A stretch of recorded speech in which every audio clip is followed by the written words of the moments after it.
12 سال سے پہلے روزے کے لیے بچے کو کہنا ہی نہیں چاہیے، اور اگر وہ بھی دن چھوٹے ہوں چھوٹے روزے رکھنے کے لیے کہیں ہیں۔ حضرت مسلم موعود نے تو لکھا ہے کہ مجھے حضرت مسیم علیہ السلام نے 12 سال کی عمر میں پہلی دفعہ روزہ رکھنے کی اجازت دی تھی، ٹھیک ہے، اور اس کے بعد بچوں کی گروتھ کے دن ہوتے ہیں،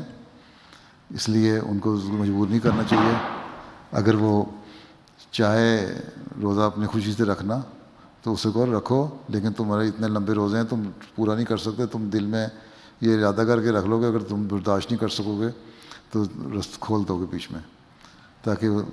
اس کو اس کی نیت کا ثواب مل جائے۔ اول تو یہ ہے کہ آج کل 18 گھنٹے کا روزہ تو ہم کھلا دیتے ہیں کہ 18 گھنٹے بعد آپ کھول لیں،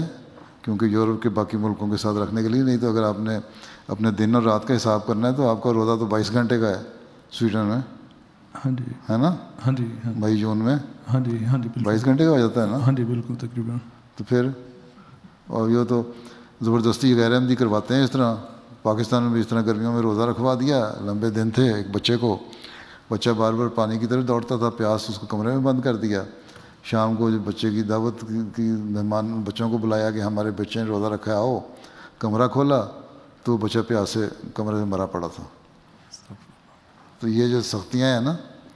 یہ بالکل غلط ہیں، ٹھیک ہے، ٹھیک ہے،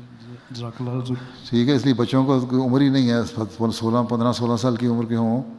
تو پھر روزے رکھنے شروع کریں، عادت ڈالیں، اور جو 18 سال کی عمر میں جب زیادہ پورے گروتھ ہو جائے تب ہے کہ باقاعدہ روزے رکھنے چاہیے، اس کو برداشت کی عادت پیدا ہو جاتی ہے۔ 17 18 سال کی یہ عمر نہیں ہے، ہر ایک کی گروتھ ڈیپینڈ کرتا ہے حالت پہ۔ اے شخص تو جان ہے ہماری